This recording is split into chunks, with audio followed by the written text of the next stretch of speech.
Good day mga ka-sports natin dyan. Creamline Cool Smashers, malakas pa rin sila kahit hindi nga sila nakakuha ng gold medal.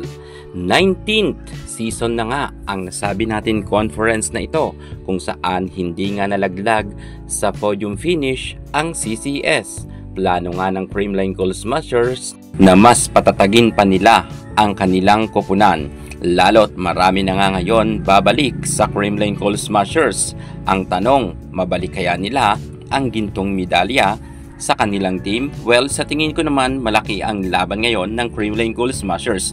Oktubre nga magsisimula ang Reinforced Conference at pagkatapos nito magtutuloy-tuloy nga tayo sa All Filipino Conference. Kakatakutan muli ang Creamline Cool Smashers at kabahan na dito ang kanilang mga makakatapat dahil sobrang lakas na ngayon ng CCS. Alamin ang buong detalye, pero bago ang lahat, kung bago ka palang napadpad sa aking channel, ano pang hinihintay mo? Subscribe na, click ang ating notification bell para lagi kang updated sa lahat ng issues sa volleyball. Susunod na!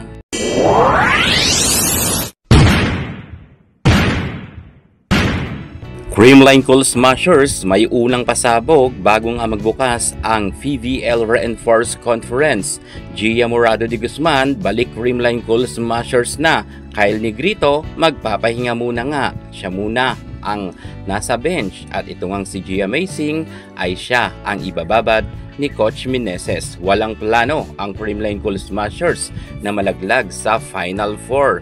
Kumpiyansa ang mga fans ng Creamline Cool Smashers na malaki talaga ang maiaambag ni Gia Morado de Guzman sa team ng Creamline Cool Smashers matapos ngang matagal nga siyang nawala sa limelight pagdating sa CCS. Balik na nga siya dito dahil hindi nga siya nakarinyo sa Denso Airbase kung saan dito na muna siya mananatili sa team ng Creamline Cool Smashers. Medyo matagal-tagal pa naman ang pagbabalik ng Alas Pilipinas para sa kanilang laban sa SEA Games. Aasahan talaga ng mga fans ng Creamline Cool Smashers na aariba muli ang nasabi nating Creamline sa number 1 standing dahil nagbabalik na nga ang number 1 best setter hindi lang sa Pilipinas maging sa ibang bansa ay marami nang nagkaroon ng napatunayan itong si Gia at isa nga siya sa talagang bubuhay sa Creamline. Bagamat alam naman natin na magaling naman itong si Kyle Negrito pero hindi pa ganoon ka-solid si Kyle. Meron pa siyang mga set na sablay. Ngunit marami na rin siyang napatunayan dahil nagkaroon na rin siya ng best setter at nagkaroon na rin siya ng final MVP matapos ngang mawala si Gia ay umusbong rin ang karera ni Kyle Negrito. Magaling naman si Kyle kung tutuusin pero meron lang talagang araw na sumasablay siya. Well, tao lang naman yan si Kyle Negrito kaya alam naman natin na minsan napapagod na rin siya lalo't kung sunod-sunod ang laban. Gia Amazing, aasahan natin na muling maibabalik niya ang galing ni Phenom superstar Alyssa Valdez dahil alam naman natin na kapado na ni Gia ang mga set na magaganda na gusto ni Alyssa Valdez at hindi lang naman si Gia Amazing ang aasahan natin na babalik, marami pang magbabalik pagdating sa Creamline Cool Smashers at meron pa nga sino mga pasabog na mga bagong import.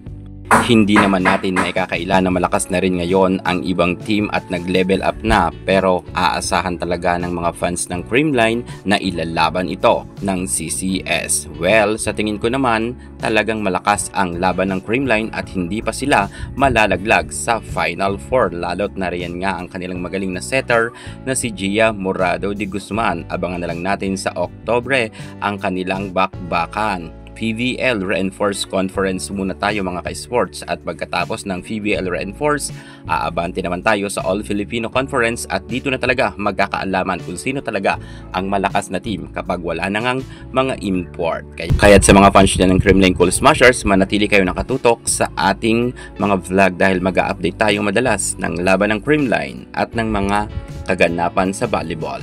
Thank you so much. God bless.